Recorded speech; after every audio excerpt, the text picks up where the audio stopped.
സാന്ത്വനത്തിന്റെ ഇന്നത്തെ എപ്പിസോഡിലേക്ക് എല്ലാവർക്കും സ്വാഗതം. അങ്ങനെ പൈസ മോഷണം പോയിട്ടുണ്ട്. 1000 രൂപയാണ് മിസ്റ്റേക്ക് വന്നിട്ടുള്ളത്. ആരെടുത്തെന്നൊക്കെ ചോദിക്കുമ്പോൾ എന്തായാലും ആരും കണ്ടിട്ടില്ല. എല്ലാവരും ഇല്ല ഇല്ല എന്ന് തന്നെയാണ് പറയുന്നത്. ധർമ്മജനാണെങ്കിൽ 10 രൂപ എടുത്ത് കാണിച്ചിട്ട് അറിയാം, അളിയൻ ചായ കുടിക്കാൻ തന്നെ ഈ പൈസ അല്ലാതെ മറ്റൊന്നും എന്റെ കയ്യിലില്ല. അപ്പൊ നീ ചായ കുടിച്ചില്ലേന്ന് ചോദിക്കുന്നു. ഇല്ല അളിയ, ഇത് എന്റെ സേവിങ് എന്ന് പറയുന്നു. അതിനുശേഷം ആര്യനോട് ചോദിക്കുന്നത്, നീയാണല്ലോ ഞാൻ പോയതിനു ശേഷം കടയിലുണ്ടായത്, സത്യം പറ, നീയല്ലേ പൈസ എടുത്തെന്ന് ചോദിച്ചപ്പോൾ അന്ന് ആര്യനാണെങ്കിൽ പൈസ എടുത്തൊന്നും എടുത്തില്ല എന്നൊന്നും പറയുന്നില്ല. ആകാശ് എന്നുണ്ടെങ്കിൽ ആകെ ടെൻഷൻ അടിച്ചിരിക്കുന്നത്. മുഖം കണ്ടാൽ തന്നെ അറിയാം ആകാശിന് കള്ളനുള്ള കാര്യം. ആനന്ദ് എന്തായാലും പറയുന്നുണ്ട്, നിങ്ങൾ ആരെങ്കിലും എടുത്തെങ്കിൽ എടുത്തെന്ന് പറ അച്ഛനോടെന്ന് പറയുമ്പോൾ ആരും മിണ്ടാണ്ടായപ്പോ നേരെ ബാലൻ പോകുന്നത്, എനിക്കറിയാം എന്താ ചെയ്യേണ്ടതെന്ന് പറഞ്ഞിട്ട് വലിയ ചൂരൽ എടുത്തിട്ട് ആര്യനെ തലങ്ങും വിലങ്ങും ഇട്ട് അടിക്കുന്നുണ്ട്. എല്ലാരും തടയാൻ നോക്കുന്നുണ്ട്. ഒടുവിൽ ആനന്ദിന് തന്നെ വിഷമായിട്ട് ആനന്ദ് പറയുന്നുണ്ട്, അച്ഛാ 1000 രൂപ അച്ഛന് ഞാൻ തരാം, അവനെ തല്ലേന്ന് പറയുന്നു. അതൊന്നല്ല ഇവിടെ പ്രശ്നം, മോഷണമാണ് എന്നും പറഞ്ഞിട്ട് ബാലൻ അടിച്ചോണ്ടിരിക്കുന്നു. ആര്യനാണെങ്കിൽ ഒരു അക്ഷരം പോലും മിണ്ടുന്നില്ല, അടി നിന്ന് കൊള്ളണ്. അതിനുശേഷം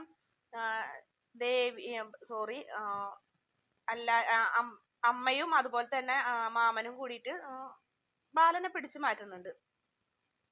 അങ്ങനെ ഒരു വിധം പ്രശ്നം ഒതുങ്ങി ആര്യനെ മുറിയിലേക്ക് വലിച്ചുകൊണ്ട് പോകുന്നുണ്ട്. അതിനുശേഷം ആര്യനെ വട്ടം കൂടി മാമനും ചേട്ടന്മാരും ആകെ തുടച്ചൊക്കെ കൊടുക്കുന്നുണ്ട്. എടാ നിനക്ക് സത്യം പറയുന്നില്ലടാ, പൈസ എടുത്തത് എന്തിനാണ്ട് ഇങ്ങനെ അടി കൊണ്ടത് എന്നൊക്കെ ചോദിച്ച് മൂത്ത ചേട്ടൻ ആകെ വിഷമിക്കുന്നുണ്ട്. ഗോമതി ആണെങ്കിലും ആകെ വിഷമിച്ചിരിക്കുന്നു. എന്തായാലും ആര്യനാണെങ്കിൽ ഒരു അക്ഷരം മിണ്ടുന്നില്ല. അങ്ങനെ എന്തൊരു അടിനടിച്ചത്, 10 ലക്ഷം രൂപ എടുത്ത പോലെയല്ലേ എന്നൊക്കെ അളിയൻ ഈ ചെയ്തേന്നൊക്കെ ധർമ്മജൻ പറയുന്നുണ്ട് കേട്ടാ. വെറും 1000 രൂപയ്ക്ക് വേണ്ടിയിട്ടാണ് ഈ അക്രമം ചെയ്തത്, ഇങ്ങനെയാണ് ഇങ്ങനെ മക്കളെ വളർത്തുന്നതെന്നൊക്കെ ചോദിച്ച് അവൻ ആ ദേഷ്യം ഇങ്ങനെ പ്രകടിപ്പിക്കുന്നുണ്ട്. എന്തായാലും അതിനും ആര്യൻ ഒരു മറുപടിയും കൊടുക്കുന്നില്ല. പിന്നെ ആകാശിന്റെ മുഖം ആകെ വിഷമിച്ചിരിക്കുന്ന ആകാശ് അങ്ങനെ സോറിയടാ എന്ന് പറഞ്ഞപ്പോൾ ആനന്ദ് ചോദിക്കുന്നു, നീ എന്തിനാ സോറി പറഞ്ഞു, ഇവൻ ഇതിന് മുന്നേ അച്ഛൻ ഒരുപാട് അടിച്ചിട്ടുണ്ടല്ലോ എന്ന് പറയുമ്പോൾ അതൊന്നല്ല, എനിക്ക് ഇവൻ അടി കൊള്ളണ കണ്ടപ്പോ വിഷമം തോന്നിയിട്ടെന്ന് പറയുന്നു. അതൊന്നും സാരില്ല, ഞാൻ തടയാഞ്ഞതിന് എന്റെ പ്രതിഷേധം, അച്ഛൻ അടിച്ചോട്ടെ, ഇതിന് മുന്നേ അടിച്ചിട്ടുണ്ടല്ലോ, എനിക്കതൊന്നും ഒരു പ്രശ്നമല്ല എന്ന് പറയുന്നുണ്ട്.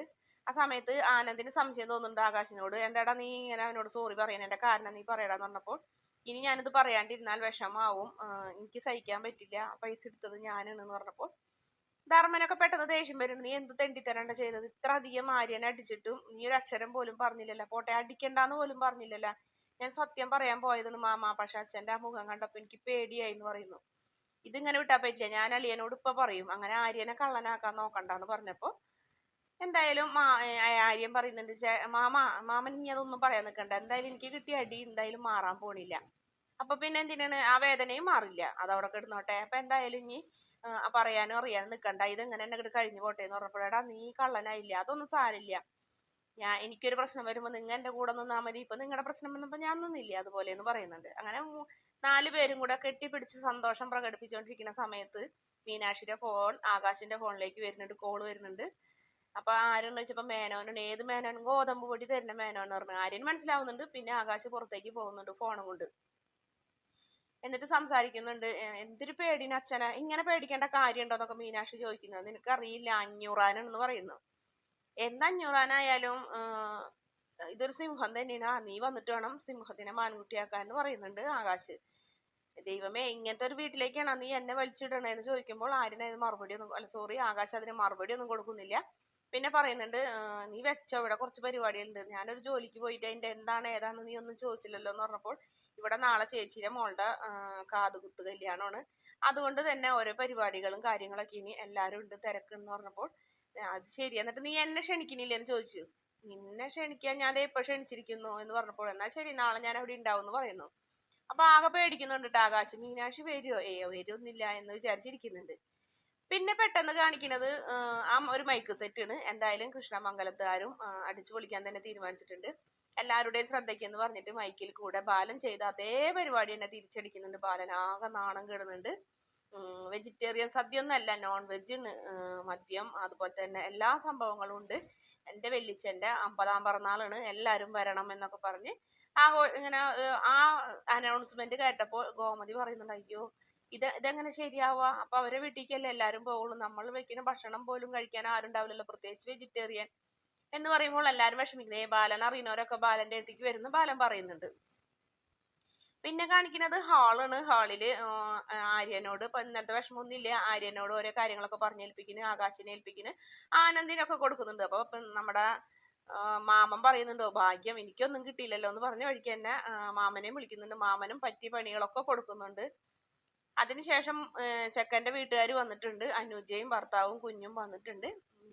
അനുജയുടെ അച്ഛൻ അമ്മായിയച്ഛൻ ചോദിക്കുന്നുണ്ട്, എന്താ ബാല നാടടച്ചിട്ടുള്ള കാതുകുത്ത് കല്യാണം എന്ന് പറഞ്ഞിട്ട് ഇപ്പൊ എന്റെ ബന്ധുക്കൾ മാത്രമല്ലല്ലോ എന്ന് പറഞ്ഞപ്പോ ബാലൻ ആകെ നാണക്കേടാവുന്നുണ്ട്. അവർ വരാൻ സമയമാവണല്ലോ എന്ന് പറയുന്നുണ്ട്. ആ സമയത്ത് മരുമോന് ദേഷ്യം വരുന്നുണ്ട്. മരുമോൻ ചോദിക്കുന്നുണ്ട്, അച്ഛൻ നാട്ടുകാരെ കാണാൻ വന്നാണ്, നമ്മൾ പരിപാടി പങ്കെടുക്കാൻ വന്നല്ലേ എന്നും പറഞ്ഞ് ദേഷ്യപ്പെടുന്നുണ്ട്.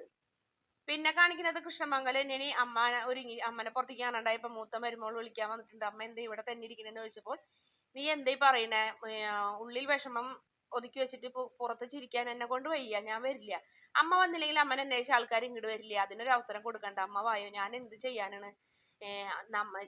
എല്ലാരേക്കാളും ദേഷ്യം വൈരാഗ്യം ഇപ്പൊ മക്കൾക്കല്ല, മക്കളുടെ മക്കൾക്കാണ്.